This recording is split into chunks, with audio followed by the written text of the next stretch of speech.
2 tahun 10 majikan. Ini kasus ART di Johor ya.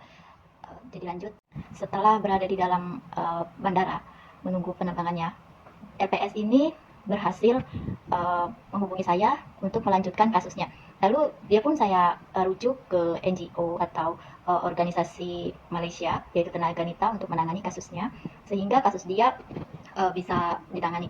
Jadi sebelum LPS ini terbang ke Indonesia, dia membuat aduan, dia mengisi semua data aduan, rincian berapa uang yang diambil oleh pihak agensi. Jadi meskipun pihak agensi itu berdalih adalah potongan untuk biaya akomodasi, biaya makan atau konsumsi atau biaya ini itulah, itu sebetulnya bukan dibebankan oleh pihak pekerja ya, tapi itu adalah risiko atau beban yang harus dibayar oleh pihak agensi. Jadi teman-teman nggak usah takut kalau misalkan buat aduan nanti kalau dipulangin disuruh bayar di tiketnya atau suruh denda berapa ribu, itu bohong. Itu pihak agensi cuma nakut-nakutin aja. Apalagi yang agensi abal-abal, meskipun agensi resmi ataupun agensi nggak resmi atau agensi kaleng-kaleng atau agensi abal-abal, nggak ada istilah namanya kalau buat aduan tuh teman-teman tuh disuruh bayar ganti rugi atau denda terus biaya pemulangan tuh sendiri. Itu salah, itu pembodohan dari pihak agensi. Yang benar adalah mau baik pihak agensi resmi ataupun kaleng-kaleng, kalau misalkan teman-teman ini terbukti adalah korban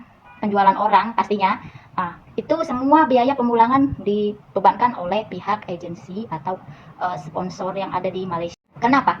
Dari prosedur, kalau pihak agensi resmi itu aja prosedur udah salah. Semisal beperkerjakan di banyak tempat, tidak membuatkan dokumen resmi atau permit, tidak sesuai dengan perjanjian awal, semisal mau dipekerjakan di restoran atau di tempat jagaan anak atau jagaan orang tua, tapi ternyata dipekerjakan serabutan, itu udah melanggar perjanjian atau suatu kesalahan. Jadi dalam kasus LPS ini, di situ LPS membuat aduan kasus itu tertuliskan biaya-biaya yang ditanggung oleh dia, gitu kan, kayak makan aja dia berada di agensi itu nggak dihitung bebas, dihitung satu hari 28 ringgit, dan di situ bisa habis ribuan ringgit lah, karena dia kan sering transit habis 2 bulan dari majikan yang A untuk nunggu ke majikan B, kan ada masanya sekitar seminggu, paling cepat paling lama sekitar 1 bulan kan, kayak itu bukan gratis, ternyata dihitung sama pihak agensi.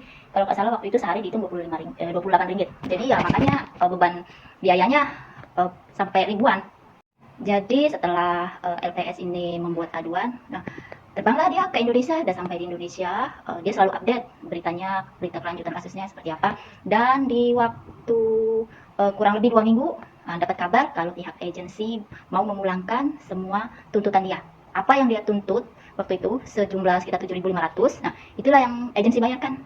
Jadi di sini buat pelajaran bagi teman-teman, nggak usah takut buat aduan selama teman-teman ini benar, gitu kan. Terus juga teman-teman nggak usah takut kalau misalkan dibilang buat aduan itu susah, buat aduan itu bayar. Aduan itu gratis ya, ingat teman-teman, buat aduan itu gratis.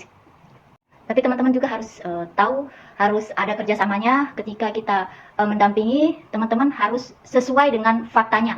Apa yang teman-teman adukan ke pendamping, dan itu juga yang akan dipertanyakan pihak KBRI atau pihak C3. Jadi teman-teman jangan mencrek-mencrek. Nanti ke pendamping teman-teman ngakunya gaji nggak dibayar, nggak dikasih makan, nggak ada istirahat. Tapi giliran dihadapin sama pihak agensi, pihak majikan, pihak KBRI atau pihak C3, teman-teman di sana mungkin nggak tahu juga ya, mungkin terlalu takut, gugup. Jadi ketika dipertanyakan apakah benar nggak dikasih makan, teman-teman bilangnya dikasih. Ditanya majikannya baik apa enggak, teman-teman jawabannya baik. Kalau teman-teman ngerasa majikan baik, ya seharusnya nggak ada namanya pelaporan ya, penuntutan terhadap majikan kan, kayak gitu. Jadi harus konsisten kan, kayak gitu. Jadi emang kalau buat aduan itu betul-betul udah nekat dah, udah nekat, benar-benar udah nggak ada, itu udah nggak ada jalan lain, memang itu udah jalan yang terakhir kayak gitu. Jadi teman-teman nggak usah takut, karena banyak juga kasus yang pengaduannya dari rujuk sampai pihak KBRI, giliran ada pemanggilan tapi tiba-tiba menghilang tanpa jejak dan dengan alasan takut. Itu bukan alasannya teman-teman. Sayang, ada sampai yang 5 tahun gaji nggak dibayar setelah buat aduan, tapi setelah ada pemanggilan dianya nggak tahu, tiba-tiba menghilang gitu aja. Saya pun nggak tahu. Seharusnya kan sayang teman-teman, daripada teman-teman tuh selama 5 tahun nggak digaji, terus daripada kerja lagi di Malaysia, lebih baik tuntut gaji itu pulang buka usaha yang benar kayak gitu. Belajar dari kasus LPS ini kasus LPS ini termasuk buat saya kasus yang paling unik ya, kasus yang kadang nggak mungkin tertangani gitu kan, karena orangnya sudah berada di Indonesia. Karena banyak juga kasus-kasus yang sampai ratusan ribu ringgit juga nggak tertangani karena korbannya sudah berada di Indonesia, itu juga banyak. Makanya ini termasuk kasus yang unik bagi saya, karena bisa menangani kasus meskipun si korban nih udah berada di Indonesia. Motivasi juga buat teman-teman, intinya jangan takut untuk buat aduan, karena semakin banyak aduan kasus yang diterima oleh kita dan pihak KBRI maupun pihak Jabatan Ketenagakerjaan Malaysia, ini akan kita jadikan sebagai patokan ya, sebagai apa tuh namanya, sebagai introspeksi pemerintah. Karena selama ini kasus yang dialami para pekerja migran Indonesia itu nggak ada habisnya.